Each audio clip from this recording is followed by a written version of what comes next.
조잡하게 만든 총이었는데 단 한 발의 경찰의 목숨을 앗아갔습니다. 그런 총을 17개나 갖고 있었습니다. SNS에 범행을 예고했고 실제 범행을 아주 치밀하게 계획했습니다. 아동 성폭행 전과자라서 전자발찌까지 차고 있었는데 우리 사회는 이 범행을 막지 못했습니다.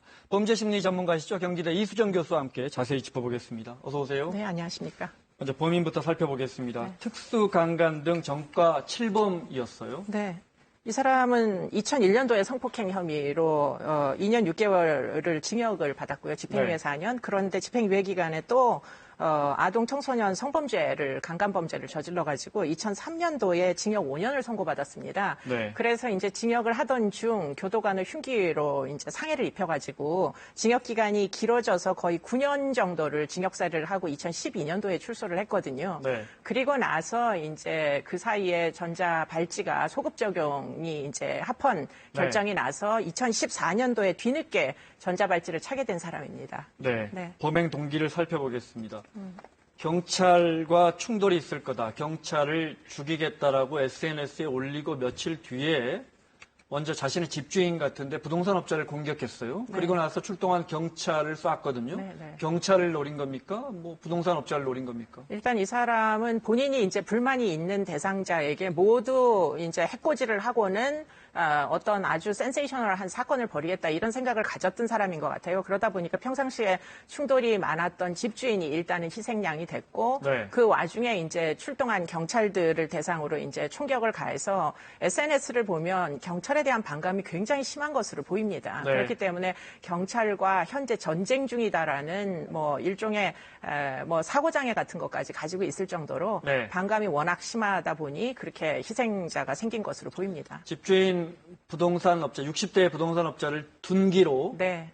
제가 이제 구체적으로 말씀을 못 드리는데 방송이라 둔기로 내려치고 또 총으로 여러 번 쐈죠. 네, 그렇습니다. 쐈고 그 다음에 경찰이 출동할 거라는 것을 당연히 예상한 범죄다 이 말씀이시죠? 네, 그러니까 어쩌면 경찰이 출동하기 위한 행위를 위해서 희생양을 삼았을 수도 있습니다. 네. 아마도 상해가 발생을 하면 신고가 들어갈 거고 경찰이 현장에 출동을 할 거기 때문에 네. 그런 모든 과정을 예상했을 가능성이 굉장히 높죠. 네. 자, 어제 오후에 최초 신고가 접수된 게 6시 20분이고요. 출동한 경찰이 총에 맞은 게 33분입니다. 그리고 상황이 종료된 시점까지 사건을 재구성했는데요. 화면 보시겠습니다. 서울 번동의 오페산 터널 앞에서 어제 오후 6시 20분쯤 총소리가 잇따라 들렸습니다. 지금 이 총소리입니다. 도로 위에 누군가 쓰러졌고요. 구급차가 도착해서 피해자를 싣고 현장을 떠나고 있습니다. 피해자를 싣고요. 시민들이 바라보고 있죠. 47살 성모 씨가 자신의 집주인 부동산업자 67살 이모 씨에게 미리 준비한 사제총을 여러 건 발사했고요. 총소리가 먼저 빵 하고 총소리가 한 번 났어요. 그래서 무슨 소린가 하고 밖에 나와보니까 건너편에서 한 사람이 사람을 쫓아왔어요. 총격을 피해 달아난 집주인 이 씨를 성 씨가 뒤쫓아가 둔기로 가격했습니다. 이때 부동산업자를 쏜 총 한 발은 지나는 행인의 배를 관통했습니다. 그리고 4분 후쯤 성 씨는 전자발찌를 끊었습니다. 도주하면서 가는 도중에 총기를 장전을 다시 하고 그 전자발찌를 끼고 있는 거를 칼로 잘라가지고 버리고 가는 거. 그리고 바로 경찰들이 출동하는데 풀숲에 숨어있던 성 씨가 경찰에게도 총을 쐈습니다. 이 과정에서 번동 파출소 소속 김창호 경위가 어깨에 총을 맞고 병원으로 옮겼지만 숨졌습니다. 성 씨는 총을 쏘며 추격에 나선 경찰과 인근 시민들이 합세한 끝에 범행 20여 분 만에 검거됐습니다. 교수님, 잡고 보니까 네. 가방 속에 놀랍게도 사제총기가 뭐 10여 정 넘게 있었고요. 네. 칼도 7개가 있었고요. 또 사제 폭발물까지 나왔거든요. 네. 이건 어떻게 보십니까? 지금 이건 뭐 사전에 미리 계획이 됐다. 더군다나 방탄조끼까지 입고 총격이 발생할 것을 예상한 것으로 보이고요. 네. 지금 SNS에 올린 글들을 보면 현장을 답사한 것 같습니다. 그래서 지금 총기를 동선 내에 있는 길거리나 부동산 업소에 곳곳에다가 이제 분산 배치해서 뭐 여러 이제 피신을 해가면서 여러 곳에서 총기를 발사하겠다는 계획을 미리 세우고 경찰을 유인한 것으로 보입니다. 네. 근데 이 성 씨가 올린, 이 범인이 올린 SNS 글을 보면 말씀하신 것처럼 여러 경찰에 대한 뭐 공격적 의식들, 네. 뭐 이런 피해 의식도 있고요. 네, 이런 네, 게 네. 나오는데 네. 경찰이 나에게 살인 누명을 씌우려 한다면서 주요 사건들을 갖다 붙여요. 전혀 네. 상관없는 것들을. 네. 이런 심리는 어떻게 해석할 수 있을까요? 그러니까 지금 그동안 뭔가 자기가 누명을 썼다 이런 겁니까? 뭐 그런 억울한 부분이 있는 것으로 보입니다. 지금 이 사람의 일단은 사고 방식이 이제 문제가 있는데요. 네. 심지어는 본인이 성폭행을 했던 피해자들도 결국은 죄의식을 갖지 않고 꽃뱀이라고 지금 그 피해자가 책임이 있다고 주장하고 있는 사람이거든요. 네. 그러다 보니까 이제 자기가 처벌을 이렇게 엄격하게 전자발찌까지 착용하게 된 데는 경찰이 자기를 음해한다라는 피해 망상하고 그리고는 이제 자기가 실제로는 굉장히 중요한 인물인데 네. 뭐 일제 경찰하고 지금 전쟁 중이다 이렇게 표현이 되어 있거든요. 네. 그러니까 본인을 굉장히 정당한 무슨 항일 투쟁 뭐 그런 이제 의사같이 생각을 하는 이런 이제 영웅주의 이런 것들이 다 혼입돼 있습니다. 그러다 네. 보니까 아마도 추정컨대 편집성 성격 장애일 가능성이 굉장히 높다. 편집성 성격 장애라는 것은 정신분열병은 아니고요. 네. 성격적으로 뭐 여러 가지 반사회적인 사고를 집중적으로 하는 그런 이제 집착이 있다. 이런 정도의 문제를 안고 있는 것 같습니다. 네. 관련해서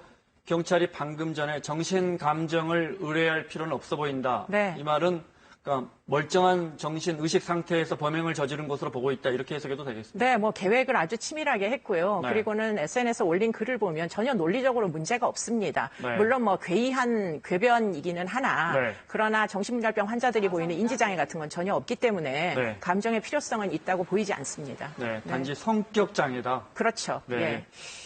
이 사람이 왜 이렇게 경찰, 사회에 대해서 공격적인 자세를 갖게 됐고 과대망상처럼 이런 시각을 갖게 됐는지 보면 말씀하신 것처럼 집행유예 기간에도 성폭행을 하고 9년 넘게 살다가 실형을 살다가 출소한단 말이죠. 그리고 네.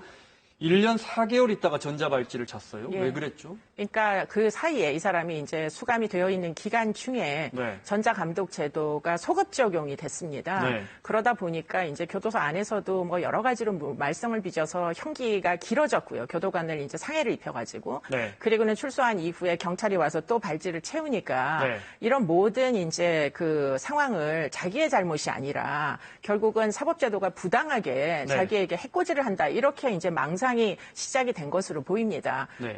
죄의식이나 죄책감 같은 것은 아예 없는 그런 이제 반사회적인 인격의 소유자다 이렇게 볼 수가 있죠. 당시에 그래서 전자발찌는 부당하다고 소송을 제기했었죠. 5년간 전자발찌를 착용해라고 했는데 네, 그때 그렇습니다. 국선 변호사를 선임해주지 않는다고 호소했어요. 네, 뭐 원래는 이제 소송을 하면 당연히 국선 변호사가 배정이 돼야 되는데 그러지 네. 못한 부분을 지적을 해서 네. 그 부분은 지금 이 피고인이 유리한 판결로 나온 것으로 알고 있습니다. 그러니까 네. 5년 동안 전자발찌 부착이 그 소송으로 3년으로 줄었더군요. 네, 그렇습니다. 그런데 이제 네. 왜 그때 나에게 국선 변호사도 선임해주지 않았나 이런 부분들이 다 합쳐져서 지금 말씀하신 것처럼 성격장애 반사회적 성격을 갖게 됐다. 뭐 모든 것이 다 부당하다고 여기고 있는 것이죠 지금. 네.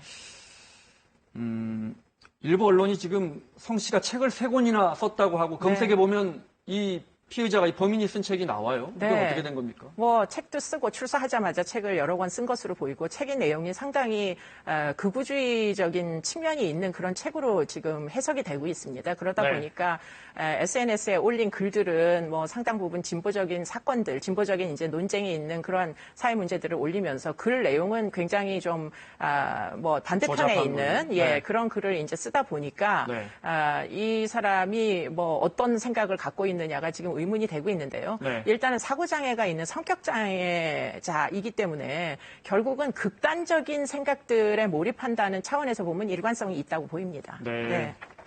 그럼 여기서 범인이 만든 총기 화면으로 보시겠습니다.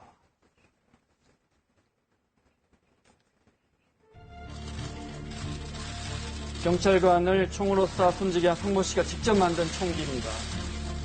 나무로 이렇게 철제 파이프를 둘렀죠. 나무로 만들었고 조잡하지만 인명 살상이 가능한데요. 돌아서는데 총을 쐈고 경찰 역격에 왼쪽 가슴, 왼쪽 어깨 쪽 그 사이에 총을 맞았어요. 경찰은 성 씨가 인터넷에서 사제 총기 제조법을 익힌 것으로 보고 있습니다. 이런 비슷한 사제 총기가 17정이나 발견됐습니다. 반면에 총격전 과정에서 경찰이 쏜 공포탄 한 발과 실탄 4발은 큰 소용이 없었습니다. 경찰은 실탄 한 발을 성 씨의 복부 부근에 명중시켰지만 방탄조끼를 뚫지 못해서 상처를 입히지 못했다 이렇게 밝혔습니다. 하이바 쏘고 그 사람 제압을 하고 나니까 방탄조끼가 있더라고. 인터넷 보고 총 만드는 게 가능하군요. 네, 지금 이 사건으로 뭐 거의 입증이 됐다 이렇게 봐도 과언이 아닌데요. 네. 사실은 불법 행위입니다.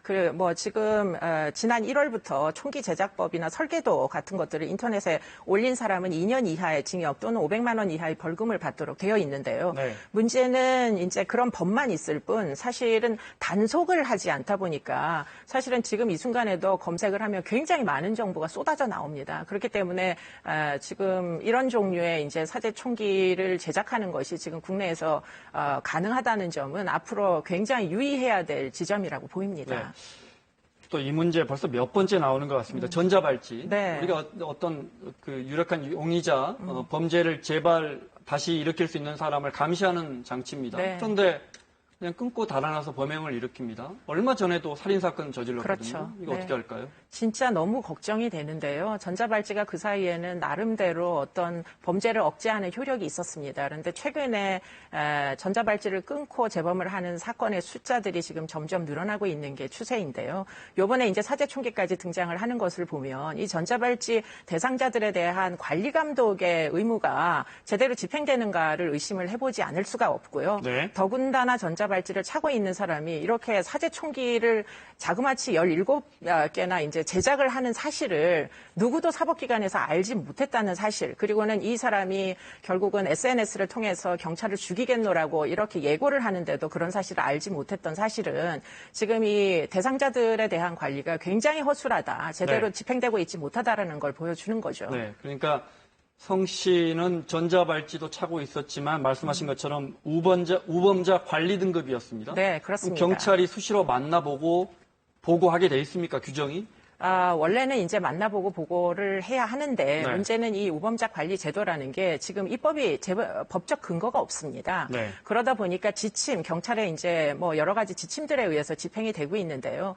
그래서 결국에는 경찰들이 의지를 가지고 이런 일들을 집행하기가 굉장히 어렵게 되어 있습니다. 그렇기 때문에 이번 참에 이 전자발찌 대상자들에 대한 관리 감독의 기능을 보호관찰관들의 숫자를 대폭 늘려서 네. 좀 더 치밀하게 하든지 아니면 그 업무를 경찰들도 같이 공유하도록 정보도 공유시키고 법적 근거도 마련하고 네. 그래서 대면 접촉을 하면서 이 사람들이 최근에 뭐 얼마나 반사회적인 생각이나 활동을 하고 있는지를 감시 감독을 할 수 있는 기능을 대폭 확장하지 않으면 지금 이런 종류의 사고를 막기는 어려울 것으로 보입니다. 네.